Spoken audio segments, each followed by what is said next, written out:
All right, welcome everybody. This is Adrienne Salazar. I'm with Grassroots Global Justice Alliance, and you're here with us, and it takes roots for our live report from the UN climate talks in Bonn, Germany. And we have several folks in the room. Thank you for your patience with us as we had to get set up. We literally have to come to a meeting room and get into place because they only let us in the meeting room once we have our reservation, but we're all settled in. We appreciate you being with us today. And we have an exciting report back for you all. But first, I want to just let folks know that we have interpretation set up. And today we have Portuguese English interpretation. And I apologize if we have folks who speak other languages. Usually we have the other language that we usually interpret is Spanish, but today we only have Portuguese because we were unable to secure Spanish interpretation, but we have a Brazilian comrade here with us. And so if you are able to turn on interpretation now, and you should see at the bottom of your screen a globe on Zoom, and you can click on the globe and select your language you would like to hear this webinar in, between English or Portuguese. And yeah, thank you all for joining us. And right now, I just want to start by welcoming us and letting you know that we have a group of folks from the It Takes Roots delegation, and here in Bonn, Germany. It Takes Roots is a alliance of alliances, and for our work together in the UNFCCC negotiations, which stands for the UN Framework on a Convention on Climate Change. It Takes Roots consists of usually Grassroots Global Justice Alliance, Climate Justice Alliance, Just Transition Alliance, Indigenous Environmental Network, the Movement for Black Lives, Black Hive, La Via Campesina, the World March of Women. I think that's everyone. That brings together frontlines leaders and voices from across Turtle Island to participate and intervene in these very critical international negotiations on climate change and so-called solutions to climate change. And today we're at the Bonn this week, and next week we have several people here at the Bonn intersessional meeting, which is the meeting that happens in between the big COP conferences. COP stands for the Conference of the Parties.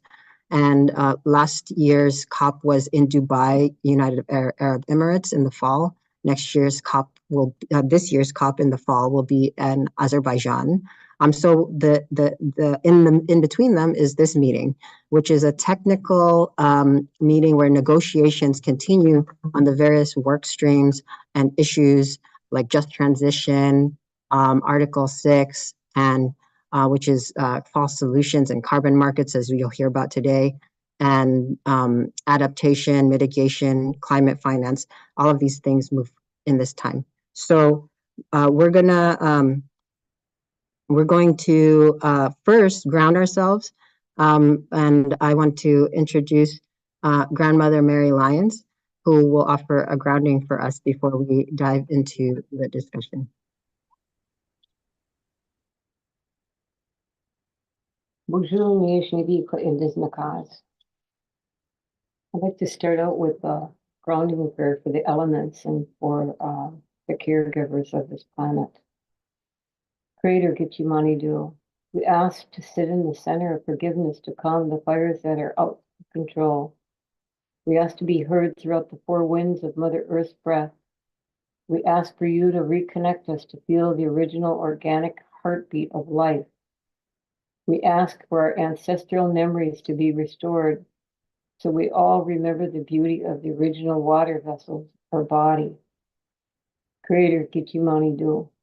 We humbly ask for forgiveness as we struggle to keep our ancestral teachings alive. We humbly ask for courage to restore our ancestral strength to move forward as organic gardeners of our homelands. We humbly ask for bravery as we stand in the footprints of all whom walked before us to protect what we promised to take care of. We humbly ask for humility that we all will move together, neither one leading nor one following, when we continue to walk side by side in balance for all. Creator, Kichimani Do, we seek guidance from our ancestors in creation to respectfully remind all at the helm that they must remember we all share the pulse, one heartbeat. We seek the wisdoms of the elders from all corners of this planet to honor their ancestral libraries they carry from within. We seek truth as each of us move in a mannerism of consciousness. We seek out the platform where we all can feel safe and be heard. Creator Kichimani Do, fill our ignorance with knowledge of times past. Fill each of us with strength so we can continue to hold the light of organic past. Fill each of us with unconditional love for all and everything that resides within this place we call home, Mother Earth. Fill each of us with potential so we will know when it steps backwards and we process our actions so we do not harm moving forward. Kichimani Do. Chimigwich, Chimigwich, Chimigwich, Chimigwich, Kichimani Do. May we all move in a good way and make pathways for the ones that will grow from our future seeds of life. Let's have a good meeting. Miigwich.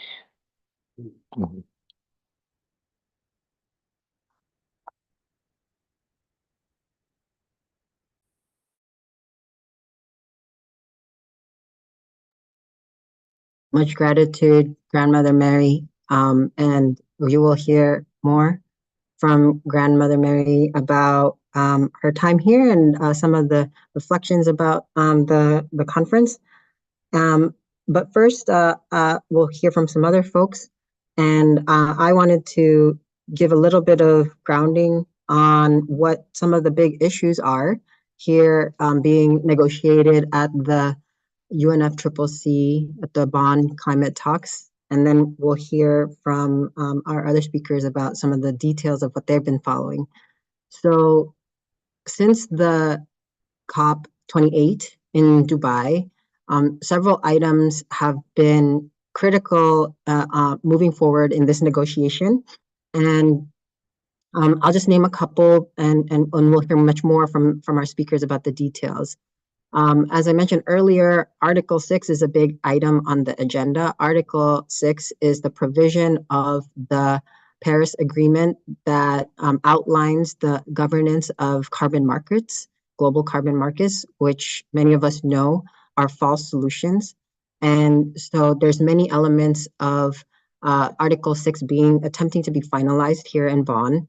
And we also have a really important work stream called the Just Transition Work Program. If folks have followed this process, this work program was set up and it uniquely to center the just transition. And this is a term that came from our movements. And Jose Bravo from Just Transition Alliance is here with us, and we'll share a little bit more about how that term has been showing up here as the UN and countries start to negotiate what kind of just transition can be agreed upon across governments and through the UN system. And then we have a lot of discussion happening around climate finance and money that needs to move in order to support the communities that are being impacted, the countries that are most vulnerable to climate crisis.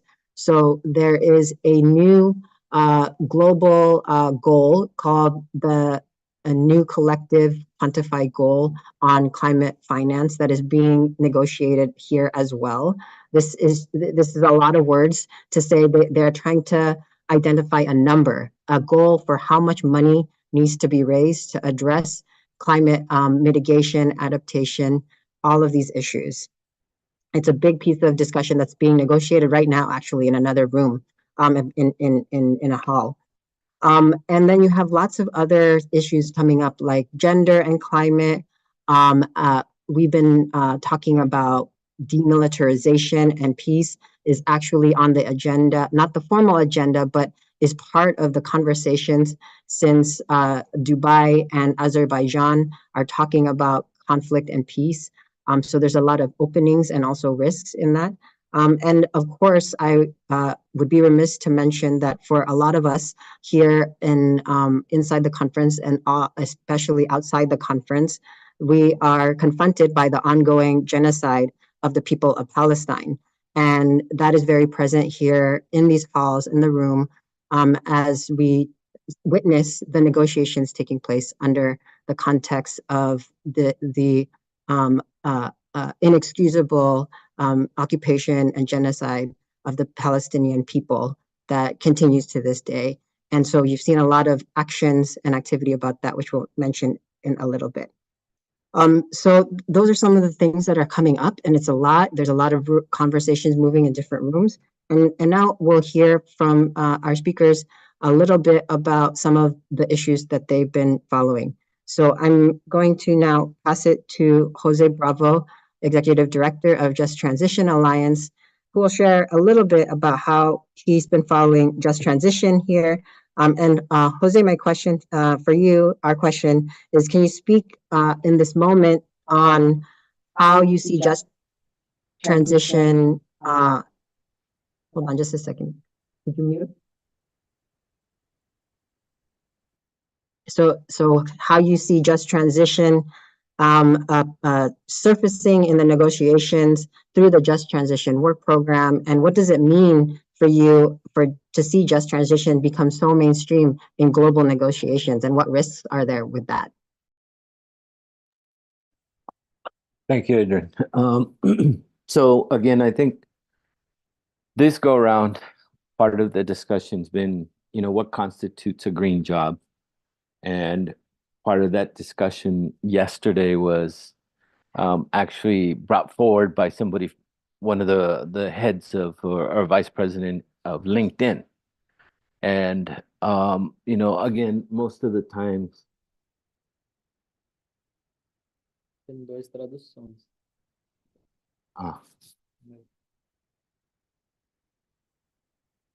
Está com duas traduções no mesmo tempo.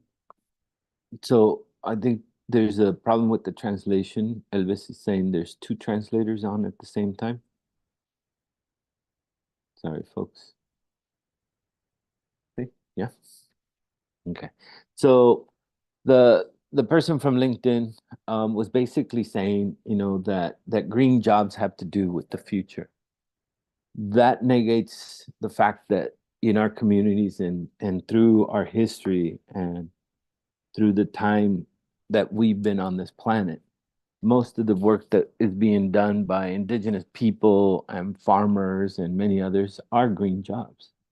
And what he was saying was, a green job is basically somebody that has a degree, somebody that's prepared, somebody that wants to work on the future by working on projects such as, the electrification and solar and other things of that nature. So again, that's problematic because it does away with what, most of the contribution of jobs around the world is.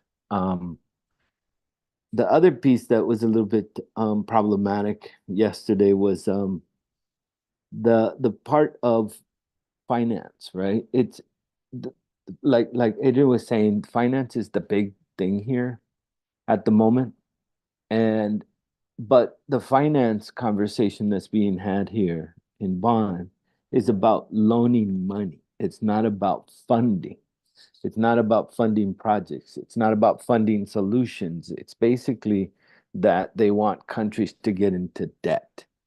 And that debt can also be, can also look like a just transition.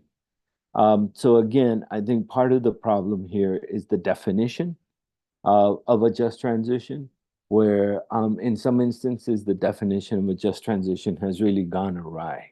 It's basically now being looked at in some instances as false solutions, such as, cap and trade and pollution trading and other things of that nature. And and we did a quick intervention yesterday just to mention where we were trying to set the stage again for the countries that were involved in that discussion around just transition, about what really is a just transition, right?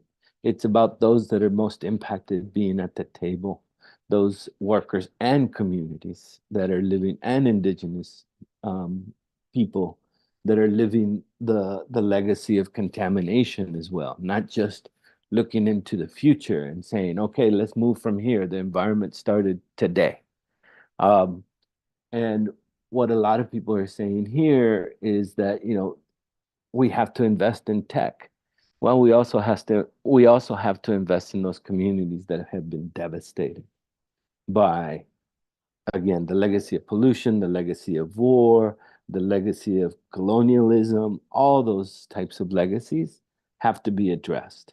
If we don't address the issues of legacy impacts, then ultimately the theory of false solution that's being predicated here will only be for the few again, not for the many.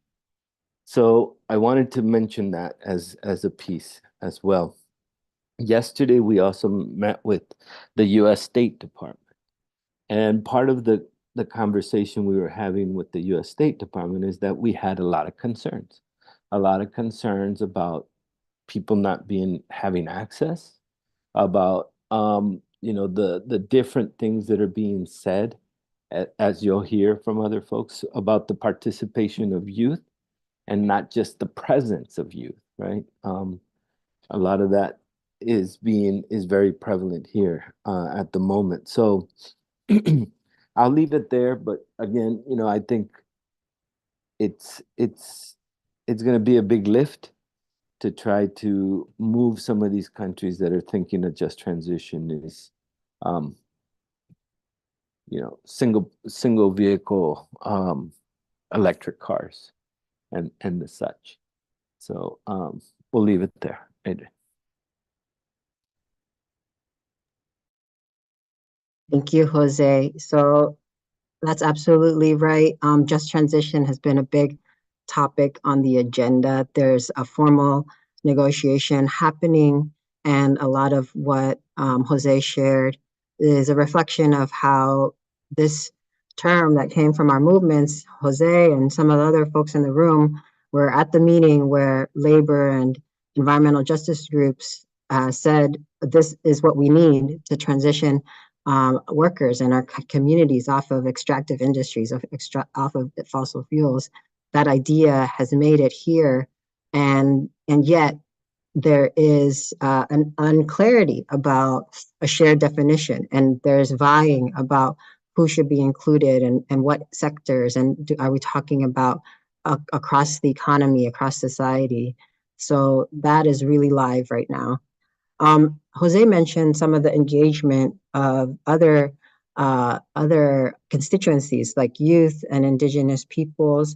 So I want to pass it now to our comrade from Brazil, Elvis. And if Elvis can go on camera, I want to ask you, Elvis, to share if you can speak on your experience in these negotiations and the events here, what you've observed about indigenous peoples and youth and Global South leadership here.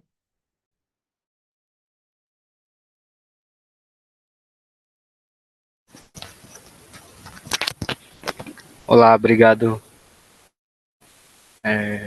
Ares.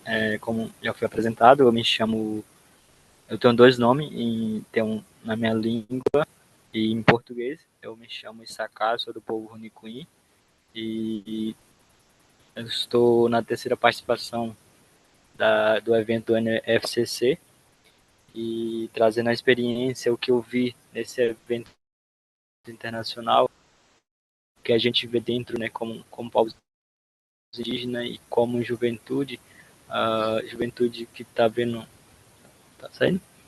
Tá vendo como liderança, a gente vê muita a dificuldade de participação e dentro desse mecanismo do NFCC. E o que a gente observa muito das dificuldades de língua, que está dificultando muito para a gente compreender o que as pessoas, os negociadores estão falando ali, né? E essa questão, a gente já vem falando várias vezes de linguagem, mas até agora não foi resolvido de a gente estar não está compreendendo muito as em questões de dentro mesmo, de o que realmente acontece, né? E falta de participação dos povos indígenas dentro das decisões, porque quem decide o nosso futuro, quem está por trás de tudo isso é os governos, as empresas que estão decidindo o futuro, né? E eles não querem ouvir os povos indígenas. E muitas das vezes a gente chega aqui, tenta participar e a gente não tem voz, a gente não é olhado muitas das vezes para que a gente dê a nossa opinião e para que eles vejam também a nossas experiências, né? Os povos indígenas têm a contribuir muito, porque nós povos indígenas, a gente não protege agora, esse ano, a gente já vem com ancestrais e a gente é protetor da floresta.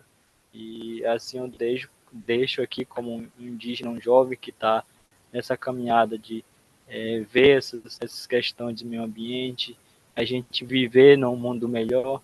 E aqui também está falando muito de futuro melhor, mas como é que as pessoas falam de tanto de futuro, não quer abrir espaço para a juventude, né? Ouvir a juventude que está aqui, ouvir a juventude que passa o que realmente passa dentro dos territórios, o que a gente passa com a mudança de clima dentro do nosso território, porque eu trago vários exemplos do país onde eu vim, dos meus territórios. Esse ano a gente sofreu muito com a mudança climática em questão de enchente. A maioria das minhas comunidades, do meu povo, foram atingidos. E agora, nesse momento, a gente está preocupado como é que a gente vamos ajudar o nosso povo em questão de alimentação, porque a alimentação, a maioria das plantações foram atingidas. E isso é um exemplo de que a gente quer trazer para as autoridades ouvir, para que as pessoas pensem do que a gente está falando, porque muitas vezes esses negociadores não sabem o que eles não vê, eles pensam que estão fazendo coisas boas, negociando em questão de uma coisa grande, mas eles não sabem o que a gente passa dentro do nosso território. Então, eu acho que é isso, precisamos a voz da juventude dentro desse espaço e também oportunidade para que a gente podemos dar a nossa voz ali dentro e em questão de a gente colocar a nossa mensagem. Então, eu gostaria de deixar aqui agradecer mais uma vez esse espaço de colocar para vocês como jovem indígena que está vindo, que passa a realidade de mudança climática dentro do território. É isso.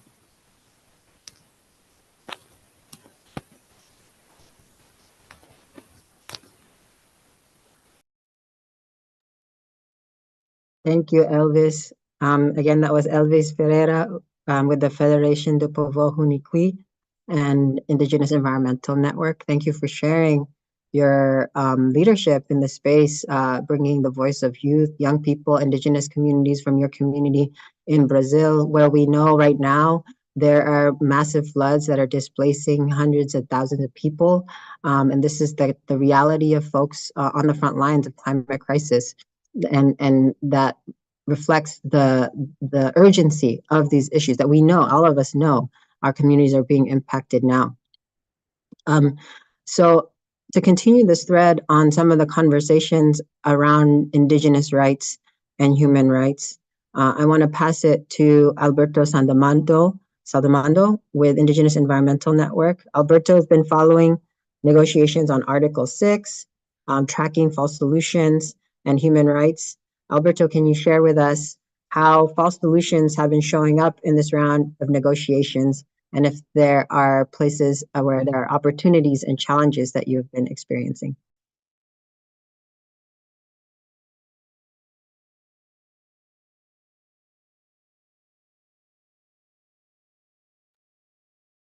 Thank you, Adrian. I think it's, I'm going to try to avoid the UN language, which is somewhat complex and difficult to translate, but and I'm going to use REDS, the reforestation, the reduction of emissions from forestations and forest degradation as an example of how these states are hungry for money and are going to be looking for more money in order to reduce their obligations to really reduce emissions. It is noteworthy that the IPCC, the scientific arm of the UNFCCC, identifies colonialism as a driver of global warming. It found that those who contribute the least to climate change, particularly indigenous peoples and local communities, are themselves people of color and are most severely affected. Colonialism is still a reality for indigenous peoples and local communities around the world. What began for indigenous peoples over 300 years ago in the United States in 1620 continues as a reality today. Enslavement, subjugation, and genocide follows our initial colonization, but we, as most of the colonized world, survive, and survival brings hope. At this U.S. conference on climate change, the negotiations for the steps, the parties of the Paris Agreement, called the CMA, have been busy looking for money. For example, a program called REDS, Reducing Emissions from Deforestation and Forest Degradation, is considered the low-hanging fruit for carbon offsets. For indigenous peoples, REDS is and always has been a land grab. REDS has been an ongoing project that many states use to generate offsets and credits against their nationally determined contributions to the reduction of their carbon emissions. They claim that if they or private investors invest money in forests, that their emissions are reduced by the absorption of the carbon by trees. But their emissions are still in the atmosphere, not somewhere in Brazil, but they use these investments to generate offsets against their obligations to reduce their emissions. For example, if a country promises to reduce their emissions by 15 million metric tons of carbon, it could offset this obligation by 10 million tons generated by their investment in REDS. RED merely allows these countries to continue to pollute. More of these schemes are being discussed and negotiated here in Bonn. There is a section of Article 6 of the Paris Agreement that calls for non-market solutions, but many countries want to make projects under this section a source of carbon credit. Another scheme is carbon removals. Oh, man.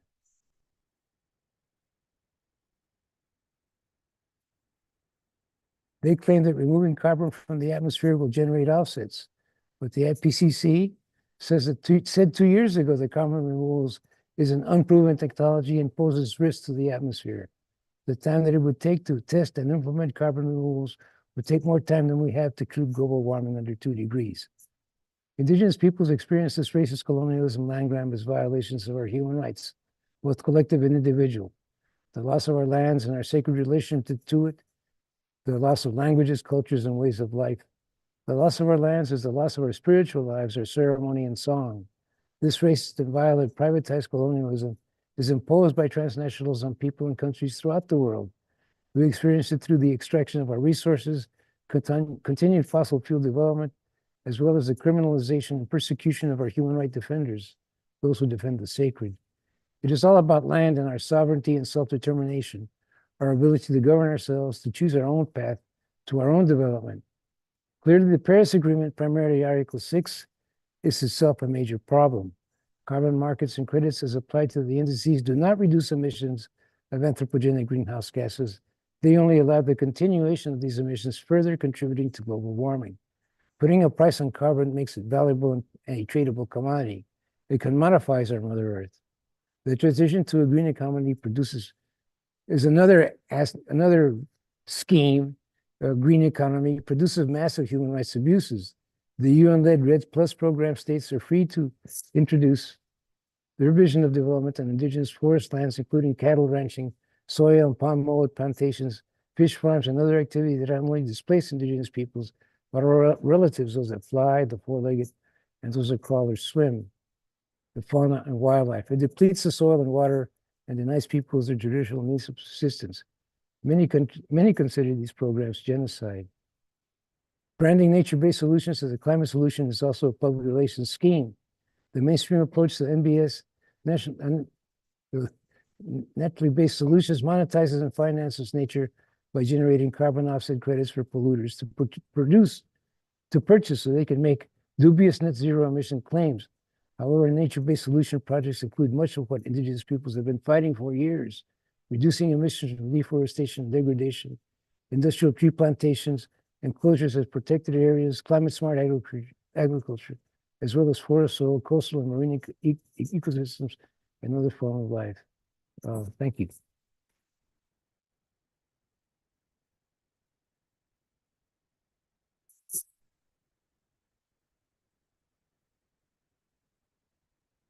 What?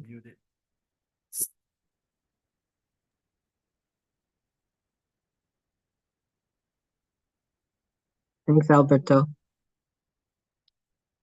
Yes, as Alberto has shared, there's really a high level of risk here of the continued perpetuation of the existing systems, carbon markets and carbon removals. The items that nation states are negotiating are all loopholes that are trying to be designed into the global economy through these negotiations, through the agreements here. And we also know that these talks have been infiltrated by corporations, by fossil fuel lobbyists, which when we talk about the COPs, the big meetings in the fall, I think the last COP had over 800 fossil fuel lobbyists present in participating. And some of them are on country delegations.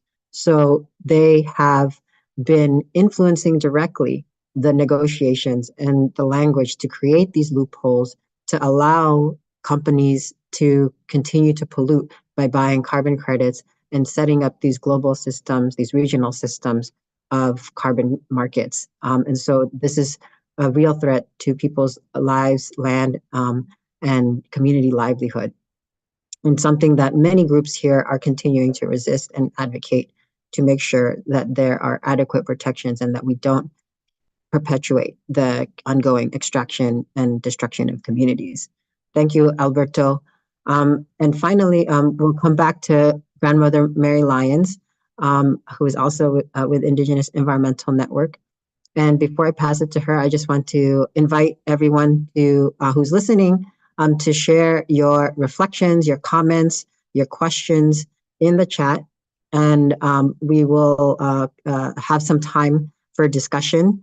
And apologies that the chat function is not set up. You should submit your questions and comments to the Q&A function of Zoom.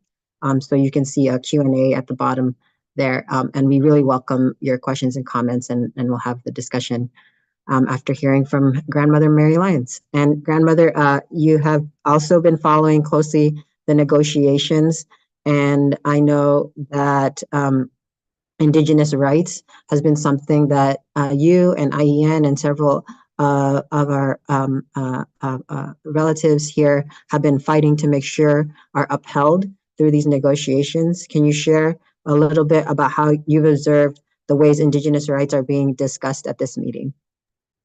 Yes, it's a really, really great question, I think, that many people have been asking. And, I don't know how many times we can echo the answers. If you're stick your hand in the fire, you pull it out, but they just seem to keep it in that fire, right?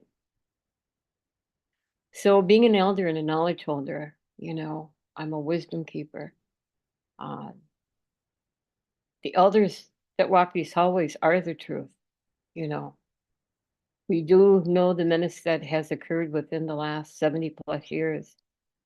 Because you see, it only took less than 150 years over in our territories, United States and Canada, in that way, pretty much globally through the world, to go from organic lands to chaos. And I'd like to just share something with you that, I continuously read to the audiences of where my heart's at, where this is at, because humanity and nature go hand in hand. One thing we need to do is we have to have accountability. It's always question accountability. Implementation is in the question. Research is far from being valid here. Best practices within the health world has fallen short.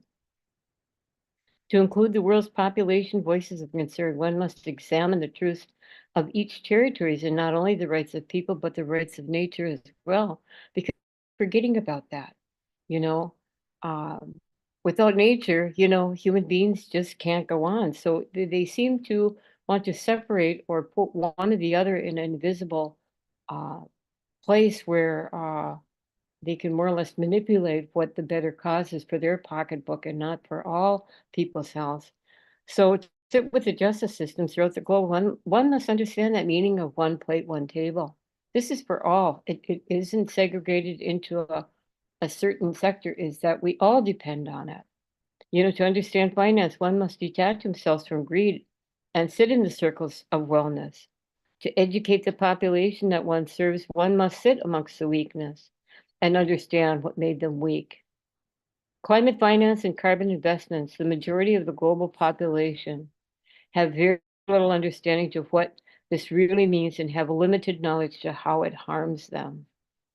Wisdom and vulnerability is the base of what knowledge exists from. So how do we all move forward with a universal understanding? So we ask many questions. We continuously ask these questions to ourselves. What are some of the pressing responses we all would love to hear? Each time we sit in these meetings, we sit with such hope and such trust that we're going to hear, answers of the common responsibilities of what one human being should be responding to, instead of, finding in the textbook and wasting so much time in this stuff to try to figure out what the answers when the answers are right before you. What are the what are the risks of the systematic water and air and earth violence? If you don't know it, you're either aiding and abetting it because of that ignorance of not knowing it. You don't really understand how you contribute to it. We all can respond to this. And as we understand in our homeland gardens, we all have to nourish from it. The thing is, if we don't understand our original gardens that we're supposed to be taking care of, you can hear the confusion of words that has no energy and no heartbeat. Everybody within the meetings that we're listening to are fighting to be politically correct. To see if we can put the right words in here that they will understand, and that the majority of the world is either suffering or they're moving within their organic movement as time before. So I just think sometimes, and it's not my intention to harm anybody, that's moving forward, but you know what? Ignorance sometimes is really golden here.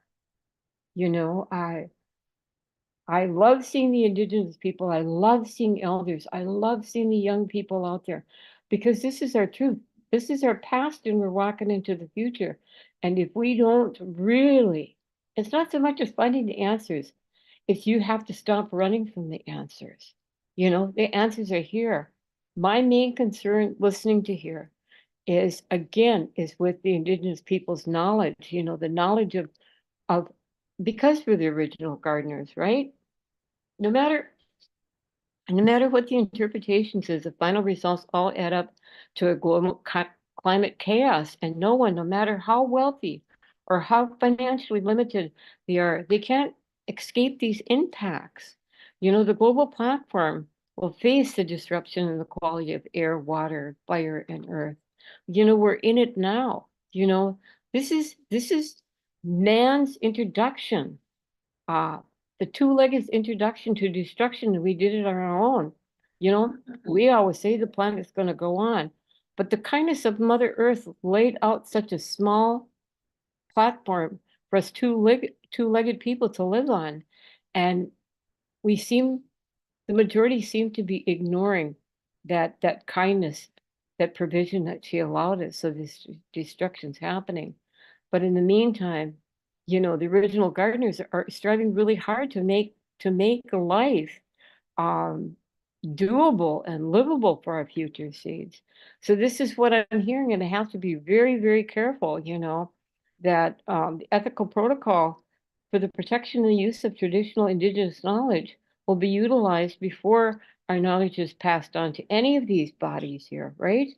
We don't want to see what we share here being interpreted by other people and have a price on it, because if we say something to use us as an additive for their naughtiness, I hope this makes sense, but I'm still waiting to hear the doable words, I don't want to hear $50, $100 more words in this stuff and what's appropriate in the codes in this stuff. As much money as we spend here, we could probably solve a problem within a global community's needs. So, this is just an elder speaking, and if I don't speak my truth, I don't want to fall into that hole of a falseness of words that they bestowed on all the people of the world, Like I say, if there's fire and if you put your hand in it, you pull it out. Simple as that. Miigwech. Thank you for asking that question. Thank you, Grandmother Mary, and we really appreciate you being here with us and sharing your wisdom.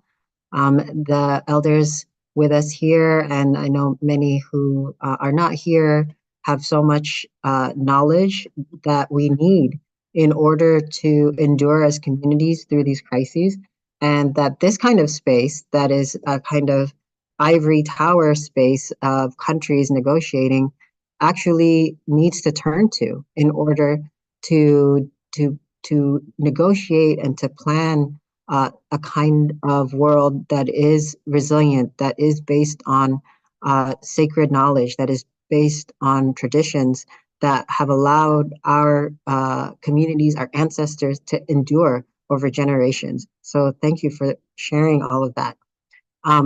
We're going to turn very soon to the discussion. So I see some questions in the Q&A. Again, if you have some questions or comments, please share them. And we have a few minutes to have that discussion. And I just want to share a few reflections as well, based on what I've heard and what I know the direction of this COP is going. And so you've heard from our panelists some of the important items on the agenda on Article 6 and false solutions and carbon markets that are being finalized through this negotiation. And then you heard about the Just Transition Work Program, which is a unique and new arm of the negotiations that started last year and is aiming to be finalized in COP30 in Brazil. And we're in the middle of a lot of conversation about climate finance because what just happened in COP28 in Dubai, the COP this past fall, was that countries completed the global stocktake, which is a UN technical term for how countries reported their emissions reductions are going. Have they met the goals laid out in the Paris Agreement? So the global stocktake is nearing completion, and now countries have to establish new goals for emissions reductions. So there's a big set of conversations about how do we create more ambitious goals and then mobilize our resources and economy and to be able to meet those goals. And that's why there's so much talk about money. There's so much talk about climate finance and making sure that the money that is being moved is equitable, is not all loans that create restrictive conditions, particularly for vulnerable and developing countries, but are moved directly to the communities that need them in a just and equitable way. And we are on this road to COP29 in Azerbaijan in the fall, and then COP30 in Brazil, and in 2025. And we have already been in conversation with many of our allies in Brazil, knowing that there's going to be so much movement in that space. There's going to be counter COP spaces so that we can really bring people power and voices into these negotiations and outside these negotiations to show that the people in the streets and in our communities, in the forests and the rivers, in the places that we're from, are ringing the alarms in this moment of accelerating climate crisis. We've seen almost every summer is hotter than the last summer, and the floods and the storms impacting our communities. And it's well past time for real action and not false solutions. And the last thing that I want to mention is that, again, we are facing in this moment a horrific genocide that has already killed over 35,000 Palestinians in Gaza. The number is likely a vast underestimate. Many of them, thousands and thousands of them, are children. And the assault on Gaza and the destruction of neighborhoods is ongoing. It's happening today. And so war and the militarization of our economies is contributing to not only this level of death and destruction, but also to the climate crisis and the acceleration of it. So we know the pollution that the military contributes, the unexploded bombs and ordinances that are left behind in places of conflict and war, the pollution that white phosphorus, this chemical that burns people, leaves behind. It actually also destroys the earth and the soil. And so this is a topic that is in the air, but it is also part of the conversation because at Dubai last fall, the UAE, the United Arab Emirates, introduced a relief, recovery, and peace declaration. And there's already been conversations about how this work around peace is going to continue through the COP process. And Azerbaijan, the COP29 host country, has said COP29 is going to be a COP of peace. And it's really ironic that some of these countries that have had such strong wars and have been funding conflict in the MENA region, the Middle East and North Africa region, are actually trying to facilitate peace into the negotiations. So it's really up to us as stakeholders and peoples who are affected by wars and military pollution to actually get to the root cause. Because what's likely going to happen, what we've seen happen already here as they talk about this, is greenwashing, is to talk about the impacts of war and cleaning up bombs, but to not actually talk about how we need to reduce the size of our militaries. We need to stop war and genocide, because those are the things that are killing our communities, and those are the things that are contributing to climate crisis. The US military, for example, is the single largest institutional polluter of emissions of greenhouse gases. But greenhouse gas emissions from militaries are not included in these agreements. So there is a path here to push our governments to include military emissions, to talk about demilitarization as they talk about a peace COP coming. But we have to hold their feet to the fire, because it's likely to be greenwashed into something, just as we've seen in these other negotiations, that upholds the current economies and conditions. So we've been here also standing in solidarity with our siblings and families in Palestine. There have been actions here inside the COP space. Some activists did some actions and actually were ejected. Their badges were removed because they held up flags and called for the end to a genocide. And then there have been some actions outside as well. And we're navigating the complexity of the repression of the state of pro-Palestinian protests, while we're also trying to fold the intersections of these crises in this space. So it's a fight that's ongoing and very live. So I want to turn now to these questions. We have some really wonderful questions in the chat. And thank you, Pam, for her comment, recognizing Grandmother Mary's beautiful statement, how to walk into the future. And I'll read her question here. How can those of us who are not here voice our outrage at the path being taken? Does anybody want to take this question? Jose. Thank you for that. Thank you for that question, Pam. I think one of the ways that you could do that is by also giving us or sending us quotes of things that you believe should be talked about here and things back at home and how they are, and then your thoughts on things. Quotes are always good to have because we could always reference back to people back where we live and in those communities. I think that's one way. The other piece is keep abreast of the federal government's positions here in Bonn, right? Because they're all into the finance as well. So I think writing letters, speaking to your Congress people, doing a bunch of other things that we normally do, and at the same time just recognizing that if we weren't here, I think some of these people might have already baked the planet, because ultimately, money is running roughshod here, and there's very little common sense. There's very little agreement, and at the same time, the ones that have the most to do with carbon emissions and pulling fossils out of the ground are the ones leading the discussion here. So I think putting pressure back at home is very, very important as well.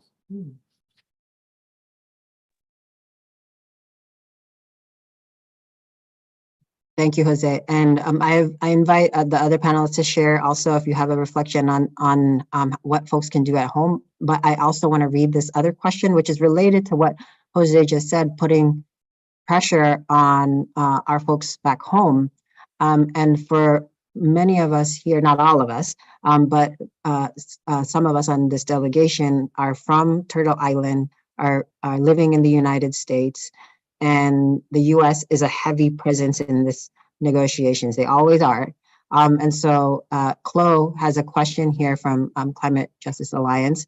Could you speak more on how the U.S. delegation has been showing up in negotiations, especially in conversations around climate finance? Yeah, going back to the previous question first, I know Pam and others have been very active in demonstrations in front of the Wells Fargo and all the financiers of pollution. And also we have the divestment, asking people and institutions to divest from these banks. Also demonstrations in front of oil companies have been effective, I think, particularly in where I'm from in Martinez, the oil refineries, trying to keep them from polluting the air. So we have a whole wide range of issues, methods that Pam and others are very well acquainted with in terms of raising our voices and speaking to the power. The United States has really been, it is a major donor. And as a major donor, it has a great deal of influence, particularly in the Green Climate Fund and also within the Adaptation Fund and other funds. They promised $100 billion.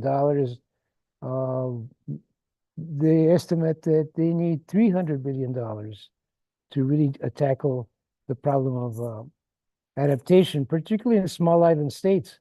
When those states are being flooded, the sea is rising. They're losing their sources of water and their agriculture. So they need money to be able to do things to adapt to those conditions. Samoa has lost islands, as a matter of fact. But the building of seawalls, transfers of technology, really there's another movement, technological movement to really restore the coral reefs, which is really the source of life for the oceans. So But anyway, getting back to the U.S., they are a major donor.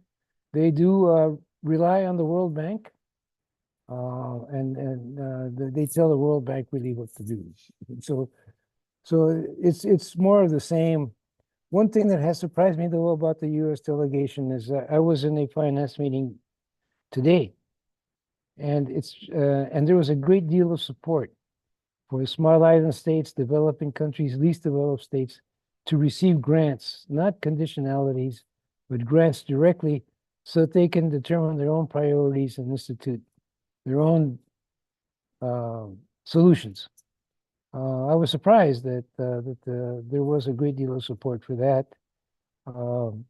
And I think people were states were generally in support of that. The U.S., I think, was support of that. So that was a pleasant surprise. But with regard to the rest of the issues, with regard to offsets and credits and nationally determined contributions, they really like markets. They think markets are the solution, and they're prepared to invest in those market solutions. And they are investing in market solutions. So in 6.2 and 6.4 cooperative approaches and the global market on offset. So in the sense, I think it's good that they're supporting small island states and the least developed nations, but the truth is that they're very powerful in other solutions that in creation of markets and creation of false solutions. Thank you. Thank you, Alberto.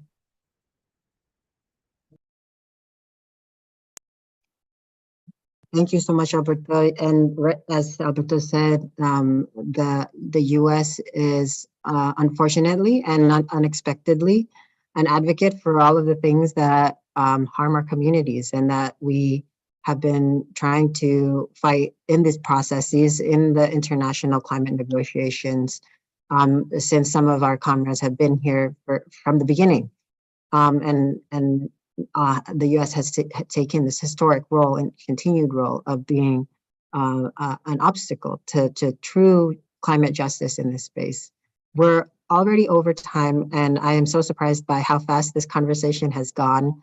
But I see BJ McNamara's comment in the Q&A. Thank you for your comments. There is an urgency we also need to convey, and recognizing the truth not shaded by the veils of illusion is paramount to the future. Together we triumph, divided we fail. And failure is not an option as long as Indigenous peoples help lead the way. Absolutely right. And as we close here, I wanna invite any of the panelists to share any final reflections based on any of the questions that we've had come up or anything else that you wanna leave with everybody back home.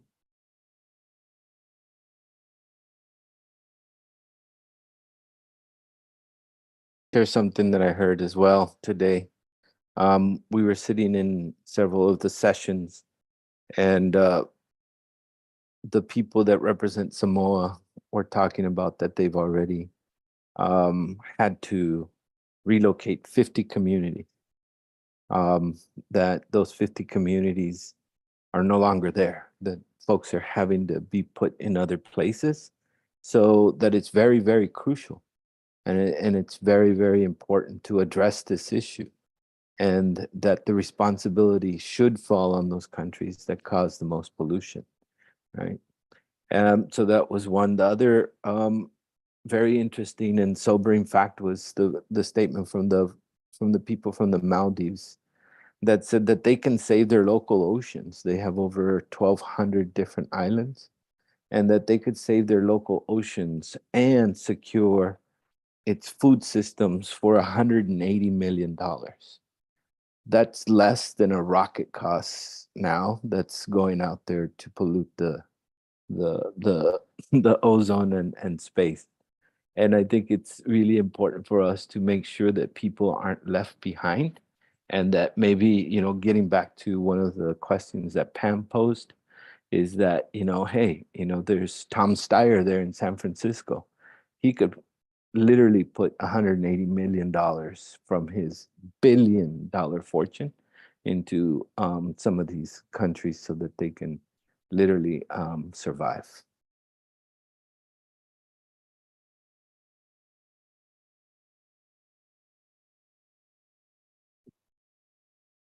I want to ask if Elvis, do you have any final comment? And then we'll close with Grandmother Mary.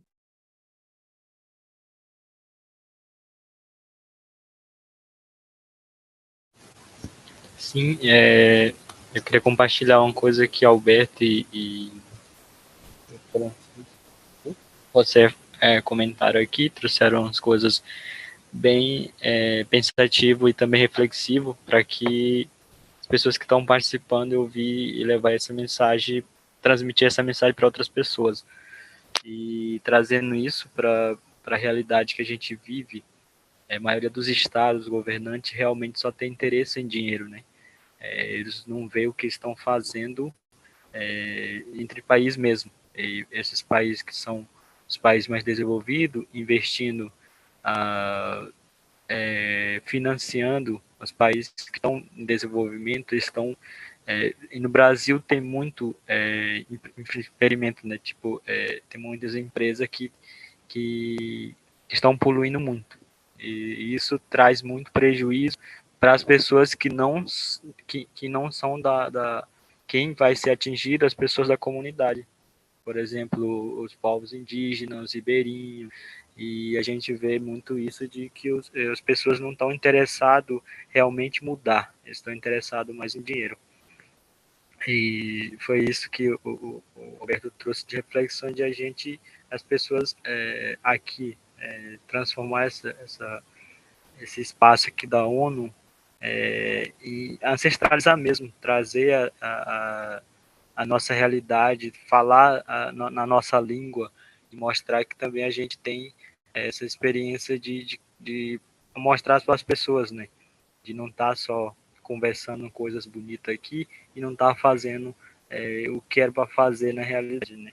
E é isso que eu refleti, isso que também eu deixo aqui para as pessoas que estão participando.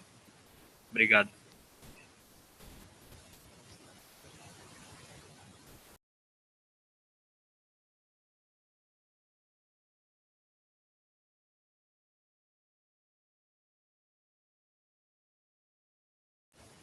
No, Elvis has one too. E também eu queria, desculpa ter cortado aqui, eu queria também falar, né, em 2025 vai ter a COP30, né? Chamar as pessoas a se juntarem mais, porque a COP vai para a Amazônia, onde a gente, pessoas que vão participar, que vão ter entendimento o que os povos indígenas passam na Amazônia, o que a gente passa ali dentro, né? Convidar vocês para que vocês se juntem a nós para a COP30 ou para a COP30, para a COP29.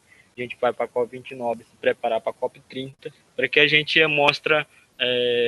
Vocês vão ver também os povos indígenas do Brasil e a gente se juntar, falar única voz, única palavra, para a gente mostra para a sociedade, para as pessoas do mundo, que os povos indígenas estão presentes para preservar, para que vemos o mundo melhor, o mundo mais verde e temos essa preservação e que a gente tinha no antepassado com nossas ancestralidades.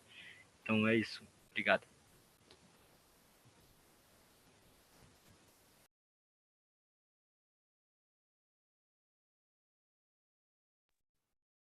In my language, that means thank you.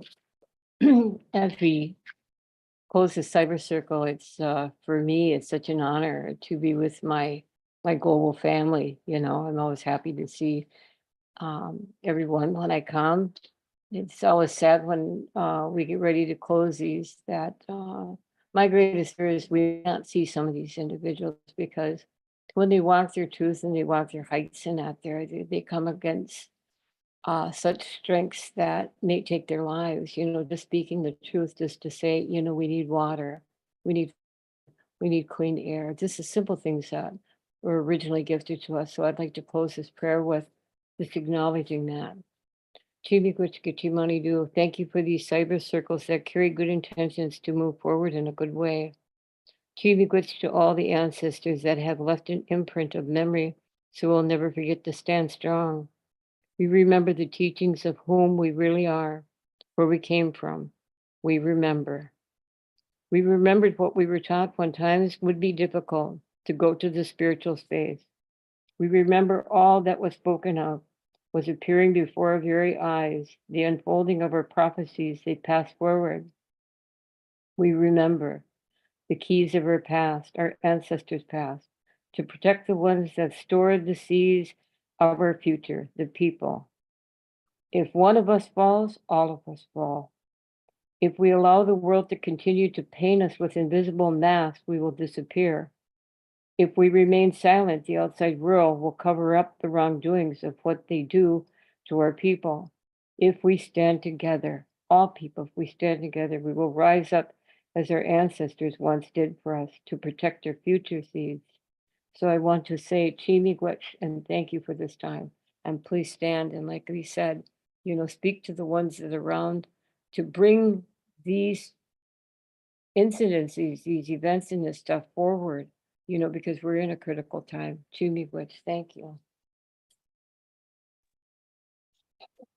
Thank you, Grandmother Mary. Thank you for the blessing. And thank you, everybody, for joining us this morning. And just want to let everyone know that there are folks who are still going to be here. It Takes Roots is still going to be here. The conference goes through next week. So please follow along on our socials, Just Transition Alliance, Grassroots Global Justice Alliance, Indigenous Environmental Network, to see all of the actions and what's going to be happening in the coming days of these negotiations. And you can go on our websites as well. If you want to get more resources, I saw someone asked a question about how to learn more. You can visit jtalliance.org, ienearth.org, and ggjalliance.org to find resources specifically about the COPs and the UN climate negotiations process. And we look forward to seeing you all back home and in the streets. Thank you so much for joining us.